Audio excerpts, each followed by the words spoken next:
Just before I start, I've been a compere and an MC at these sort of things, and I think it's probably the hardest job in the whole thing. So can we just give her a round of applause? Samantha.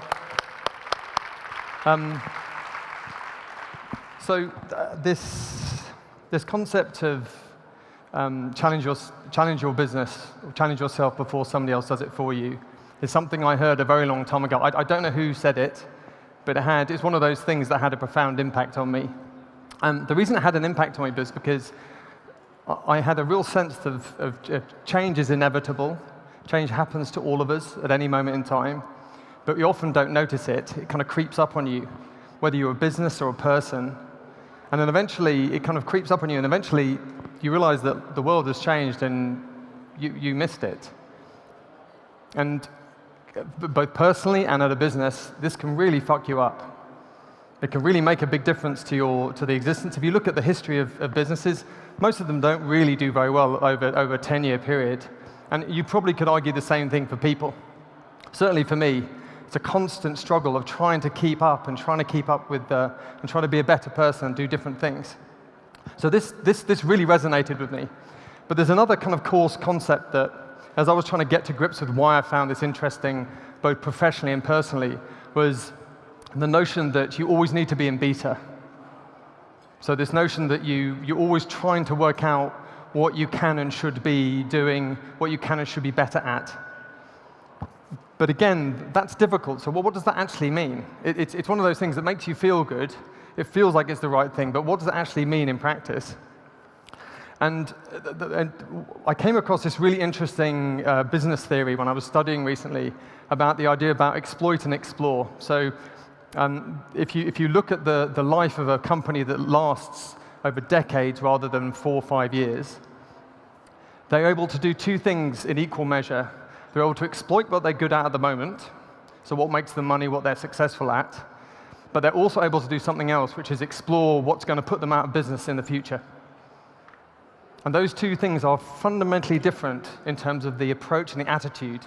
Exploit is about operational efficiency, about incremental growth, incremental innovation. Explore is about experimentation, being playful, trying new capabilities. Now, the balance between those two things, that's a separate conversation, that's a separate presentation on its own, but those two things, I think, apply to us as human beings as well as businesses as well.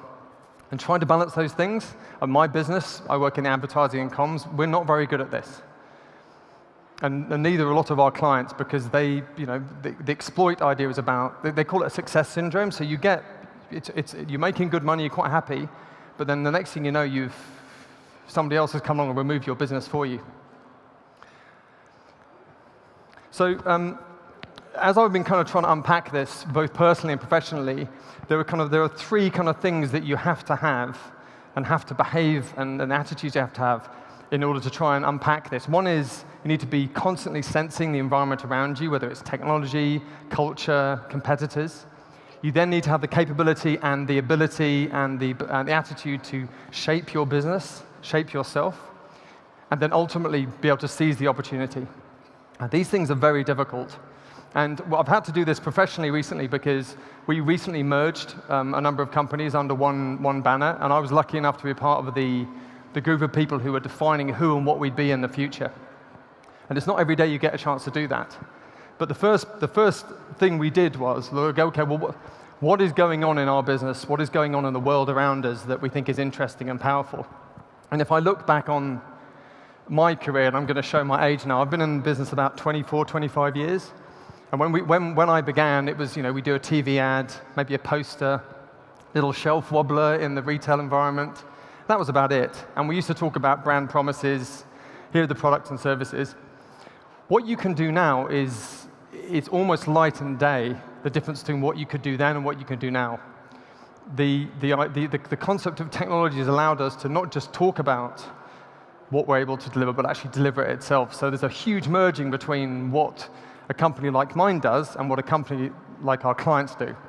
And I've just got an example of something I'm particularly proud of how I think this new kind of world is emerging. There are 9.9 million new cases of Alzheimer's. Could you turn them? When Alzheimer hits you, nobody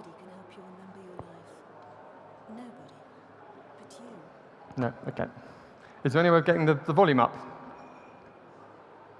Okay, I'm just going to carry on. It's a chat bot that allows people with dementia to function. So, it's one of those things. There's no way you could ever do that in a previous existence. But what's interesting is, so in many ways, we're in a new kind of golden age of marketing. We have these incredible tools at our disposal. Yet, when you look at how brands are performing, it's not a good picture. Now, we have the longest running and largest brand survey in the world called Brand Asset Valuator. And it's 1.5 million respondents, 50,000 brands, 24 years. It's a really robust system. And we looked at all categories, all brands, all people, between 2008, so just before the financial crisis, through to 2018. And 66% of brands are either in decline or they're stagnant. So all these tools, all that money, something's going wrong. They're going backwards. There's lots of data that show this, not just within the brand sphere, but also the business sphere. There's a really good, really interesting BCG study that showed that the average life expectancy of a person over the last 50 years has doubled. The average life expectancy of a company has halved. Now, there are confounding variables here. You could say, well, there are more companies, but something's going wrong. Something's not working in our business. And kind of, I've got this theory, and it's kind of borne out with a number of studies that there's been part of the reason why companies are struggling is because expectations have exponentially increased. There's a really cool study by UCLA and a company called Brand Keys. They did a survey across America where they said, what's somebody's perception of reality and their expectations of that reality, and then see what pops out. And they found that, and this is 2014, so I suspect it's much worse now. 7%, the reality of the situation versus their expectation was minus 17, so they were generally unhappy with their experience. And I suspect this is, I think if you just, the way we interact with the environment, I think this is probably quite accurate. And it'll come as no surprise to anybody that I think social media is driving that expectation. You can now share, you can talk about, if you're not happy with something or you're really happy with something, you'll tell people about it. And in many ways, it's kind of greatest weapon that marketing and advertising has, but it's also our greatest weakness. If you do something, you sure as hell better keep doing it, because if you don't do it, somebody will find out and they'll tell everybody. You just ask VW. It doesn't take long before somebody will, and people do this professionally, they look for stuff. So the concept that it's the great leveler, but it's a really powerful tool, but you've got to be really, really careful with it. And also, I think I've got slight ADD. I spend a lot of time on my phone. I have to leave my phone somewhere if I'm going to actually focus and work. There's an enormous array of distraction. There are lots of studies that show that people's ability to focus has dramatically shifted from, I think it's 12 seconds down to 8 seconds. I suspect it's even lower than that for a younger generation. But also, the rise of the internet has allowed choice like never before. We have so many choices. It's completely overwhelming most of the time. And I think what this kind of ladders up to is, we're competing for share of attention with lots of different kinds of people, with the likes of Trump. These are the new kind of competitors. So an attention should be thought of as an asset that we try and own and we try and get in the world. So what that ladders up to is a kind of fundamental shift from products and services on one side, and that was the core focus, through to this much more complicated products and services at the heart, but you've got experience and expectations and distraction all around it. So it's a very, very complicated, ambiguous, and difficult place to maneuver. And it's really difficult for companies like ours and our clients to maneuver in that kind of environment. And there's lots of data that shows that companies are struggling. So there's a great Gartner study in 2018 that showed that 86% of customers would pay more, so they see great value in a good customer experience, but only 1% say that they actually think they get a good one. So there's a big gap between what people want and what they're being given. It also arguably redefines what business you're in, and we do a lot of work with Ford at a comms level, but also at a kind of CX level. If your product is cars, your experience is mobility in the new age. And if your experience is mobility, you've got a completely different kind of competitor set. So Uber, Lyft, all the ride sharing. And you can apply this kind of system to banks with disintermediation. It's the reason why so many companies are struggling, because they've got people coming at them from all sorts of different areas. So this is a complicated, ambiguous, difficult situation to be in. How do you go about thinking about managing a brand or a business in this environment? Well, one of the things that we did when we were processing everything was, well, okay, you have to think of yourself as a connected brand. So, and again, this won't become as a surprise to anybody. Emotional connections at the heart. So you've got human insight. You have a customer experience that sits around it, and then you have a brand storytelling around it. And that gives you a kind of connected brand experience. And not surprisingly, you need to think about all the different parts of a customer journey, from the moment of when you're first discovering either the brand or the category, all the way through to unboxing, through to renewal. And then you need to think about what the places are. So that's pretty obvious. And whilst we're proud of this work, that's not the hard bit. I don't know, has everybody seen Free Solo? It's ridiculous. The hard bit is how do you do that? How do you consistently do that across markets? I recently, it seemed like a good idea at the time, I recently went back to university, and this is, I was at Oxford, and this is the outfit you wear for your exams. I'm more dressed up there than I was for my degree ceremony before. But one thing I realized is that I have great interest in psychology and business and the relationship between the two things. And the idea, I started my life out as a cognitive psychologist, looking at perception and memory, and really this is at the heart of how to do a good customer experience in a modern world. And it's a fascinating study that it's 2001 now, but they got groups of people. They gave them a glass of white wine, and then a glass of white wine that had tasteless red color in it, so it looked, for all intents and purposes, it looked like a red wine. And they asked them to describe the flavors. So the white wine, they described it as honey, lemon, strawberry, banana. And then the red wine, which is white wine, they said chicory, coral, peony, red wine. They described it. So their subjective experience, their belief system, defined what their experience of that wine was. Now, I live in France, so this kind of stuff does not go down well when you're talking to the French. There's another almost identical study that used keys. So identical key, different groups of people. You tell them it's a German key, and you get things like hard, heavy, jagged, metal, useful, performance. And then you have a Spanish key, and they describe it as golden, intricate, lovely, tiny. So your belief system, what you expect to happen, defines in many ways your experience. Now, this made me feel better about branding, because this is at the heart of branding. And I also do a lot of work in pharmaceuticals, and it makes you realize that actually a lot of pharmaceutical brands don't perform as well as the placebo effect. So there's an interesting conversation about investment. So how do you deal with this situation? There's a great quote, I think it's from Picasso, which is about genius steals. So there's lots of great evidence around here about how you should navigate this and think about it.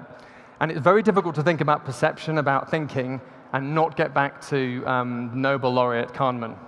He had this concept of, which I'm sure most of you are familiar with, which is System 1 and System 2. System 1 is about automatic thinking, stuff you just don't even notice. System 2 is actually what you think of thinking, so cognitive processes. Most of our life is spent in System 1, so habits. So we've got some kind of basic principles that we're working through, which is beliefs are really hard to shift. You just look at the political situation in my country, the UK, or in America. You cannot shift them. You have to work with them. So bind existing beliefs rather than trying to change them, and care about something that they care about. And my colleagues from Austria are ex-Nike people, and they do a really good job of aligning with belief systems.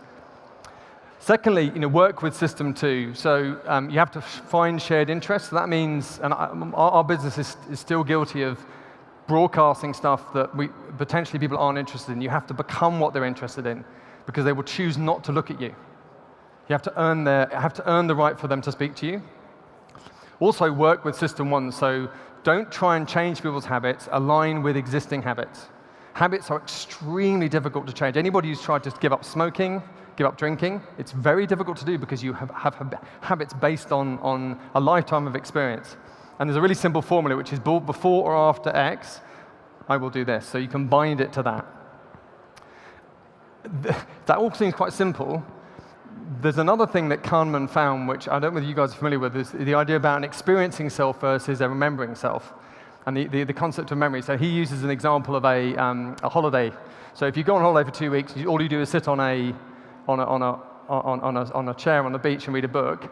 Your experience at the time will be great. You'll be really relaxed. But if you do have a week's holiday and you do 5 different things a day, you might be less relaxed at the time, but your memory of it means you'll be more relaxed in the long run, which adds a kind of completely different kind of frame on this. So there's this overarching concept that you are what you remember. If anybody with any sort of cognitive issues, Alzheimer's, you suddenly realize they cannot orientate the world. Their models of the world are defined by what they remember the world to be, and your memories define your experience. So what you perceive the world to be, as we saw with the keys and the wine, that defines how you interact with the world. So we have to design moments for memory, not just for experience. And there's if you want to read a really interesting book on how important memory is, there's a guy called Professor Chip Heath from Stanford, and he's got some basic principles which we've used. One is, if you look at brand experience, it has to have an emotional content. Most decision-making is based on emotions. You might post-rationalize a decision, but it's based on emotions. The next one is connection. You're more likely to remember things if you interact with another human being. We are deeply, deeply social individuals, even those of us who are introverts. That's how we remember things. And also generate insight. So generate an insight or revelation in somebody else. Not insights as in we would think about them in my business, but insights about what makes you think differently about your job, about your partner, about the world you live in. And then when you get to CX, elevate the highs. So make sure that you give people things that they will remember. So there needs to be unexpected and pleasurable. But the other thing that's really interesting about I'll just flick through. The other thing that's interesting about his work is you need to flatten the lows too. So because a lot of stuff is in system 1, you do not want to be spending a huge amount of money in processing, just making everything great. There are certain things that, and he has this concept of good enough is good enough. So you just don't want to be worried about it too much. So this gives us a basic building block of how to think about managing a connected experience in the modern world. One, you have to have a clear human problem at the heart of it. Otherwise, it's a complete waste of time. You need to have a shared set of beliefs and habits that you harness and use. You need to have a very clear value proposition that you think is different and distinctive in the outside world. But critically, you need to have one which is, in terms of brand experience, a meaningful, connected, insight-driving brand experience on one side. Things that people remember for the right reasons. And then on the other side, you need to have a customer experience where you're focusing on the specific things you need to, not everything, where you're elevating the things that you want to elevate and flattening the things that you don't want people to think about and don't want to remember. So they're completely opposite aspect.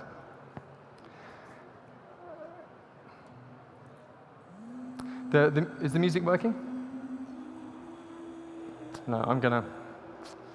Hopefully you'll be able to see this another time. It's a great app we used with Vodafone to attack domestic violence in Turkey.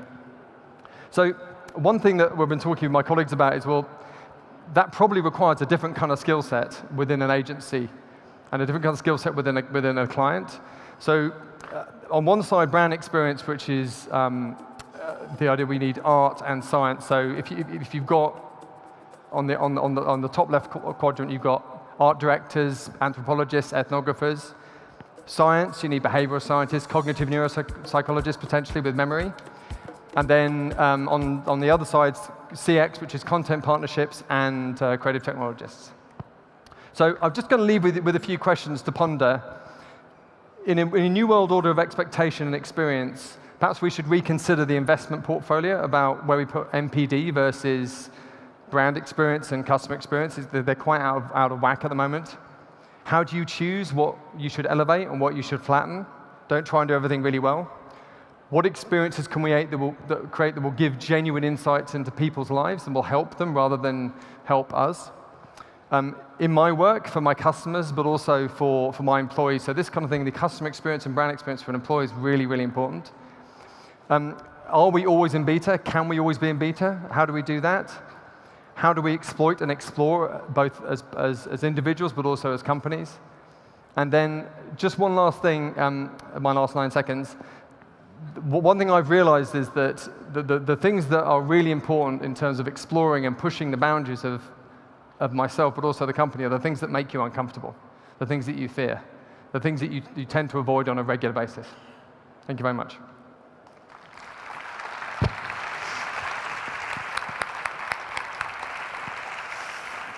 Thank you, Saul. Sorry about the videos. It's all over to me to ask you difficult questions now. No, 2 things. We do have runners going up and down the aisles for anybody who'd like to ask questions, as well as we have the Feedbacker app where you can type in your questions and we can read them offline. But while we're waiting for that, so what makes you feel uncomfortable? What do you challenge yourself to do? Oh, French. French. Yeah. Should we start practicing I now? have a French partner, and I live in France, and I'm English, and everybody speaks English. And I do a lot of speaking. Hopefully, it's something I'm reasonably good at in English, and it's really hard to go from being somebody who performs quite well in English to being somebody who sounds like a 5-year-old. And that is a deeply humbling experience. So that's something I've been focusing on for the last year. And how are you trying to overcome that? I build habits. So I tend to do, it's going to sound a bit weird, I tend to have lots of saunas. So if I have a sauna, I will listen to French radio. So whenever I get in a sauna, I will listen to French radio. And when I'm on the metro for commute, I do a flashcard app. So just something I do regularly, and it's become really useful. Painful. It's interesting that you say that. Part of the way I learned German was by listening to German rap music. So if I ever speak German, you'll notice it's really slang and not that good. Nicht so good. I believe we do have a question, if I'm not mistaken. I thought I saw a hand up. Anyone? I can keep asking lots of questions. So I think a lot of the content you covered is really interesting. I also think there's a lot there to digest. So how are you applying that in the work that you're doing? I mean, what we try and do is, that's a really good question. What we try and do is spend a lot of time with our clients. The main challenge is prioritization. So you spend a lot of time doing a kind of empathy mapping, understanding where the highs and low points are, both for brand experience and for customer experience. But the really tricky thing is trying to work out which things you want to elevate and which you feel like you can do well, but also, and I think this is the harder bit, which is which bits do you not invest in? Which bit do you flatten out? And I think we were doing this anyway before, but we're trying to creating a system where we understand, well, where should you invest? And why should you invest like that? Because that requires difficult choices. And how do you do that? Because just out of curiosity, I've been on the client side. So as an agency, when you're working with the client, decision making is sometimes really difficult. How do you help them to get there? It comes back to the point I was making at the end of the presentations, which is which things make you feel most uncomfortable about losing, and then you unpack why that is. And if you unpack why that is, usually you get to a reason. There's a legacy about the relationship they have with their customers. They're afraid of losing the old customers, about trying to work out whether they want to pick up new customers. But that usually is a good place to start, is what makes them uncomfortable and nervous and why. I love that. It's a question we can all be asking ourselves and anybody we meet for the rest of the day. What makes you uncomfortable and why? So one of the questions that we have is, how do you find out the beliefs of your audience? Maybe you could put it to the test right now. No, I mean, it's really interesting. I mean, quite frankly, classic segmentation work is really helpful. If you can dig into, so let me start again. Ethnography is probably the best way of doing it, because people, it's a classic research effect. If you ask people to give an answer, they'll give you an answer, especially if they're in with other people, and that may have nothing to do with actually what they think. So observing their behavior, observing what they do, is really important. The other way of doing it is just to have a point of view. And like Nike do this really well. They have a point of view, they put it out there, and then they'll find out whether people like them or believe it or not. So actually having a point of view yourself is the best way to navigate finding out what somebody else's point of view is. So on that, thinking about somebody else's point of view and response, I think one of the questions is, what are your thoughts on direct response marketing? I mean, I like to think of direct response marketing as precision marketing. I mean, if you look at the way technology is evolving, you're able to speak to people in the kind of things that they might want to hear, when they might want to hear it, as long as it's not too disruptive. And I think most people are okay with that. It's when they get bombarded with stuff that is irrelevant and irritating, which I think is the problem with direct marketing generally. If it's not relevant, you end up having the opposite effect of it. So I think technology has got to the point now, especially with the ability to use big data to actually work out what do people want to hear, and then give them what they want to hear. That's the only way to go, I think. And I want to explore that a little bit more, but from a different perspective, because I know, having worked for a brand that's recognized for connection, there's times where I've had conversations with colleagues around, how is our brand doing? Why is it doing well? Why isn't it doing well? One of the questions that the audience had was, how do you identify when your brand's not doing well, or more specifically, when it's dead?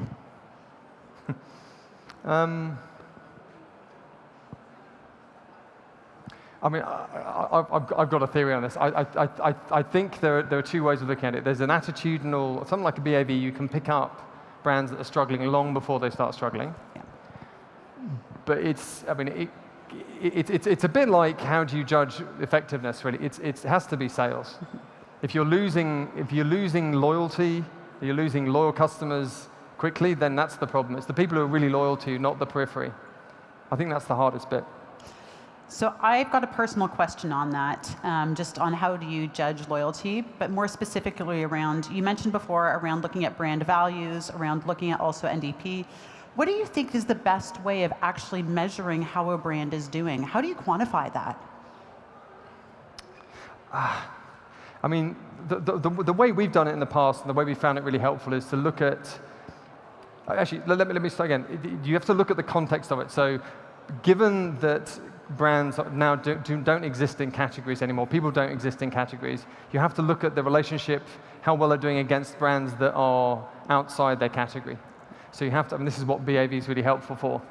It's, like Google competes, I think, in 50 different categories. You have to look at, well, how is it performing against all of the potential possible competitors, rather than just its own competitor. Great. What I did notice is one of the questions that came, and you talked about this as well, is around flattening out. So one of the audience wants to know is, how do you flatten out systematically? I think if I knew the answer to that question, I'd probably be a lot richer. Again, I think it comes down to one thing, which is work out which ones you need to flatten out, and work out what you think is good enough. So what's the benchmark for the category experience or adjacent category experience? And then make sure you're not over-investing, but investing enough to keep it that. I love that expression, good enough. Good enough. Where did you get that inspiration from? That's from the book. That's not even me. No, I'm not going to take credit for that one. And what is it that resonated with you about the philosophy of good enough that you feel that you can bring into your work, and how have you done that? I haven't. All the tough questions. No, it's a really good. I don't think I've applied the same principles to my skill set and what I focus on.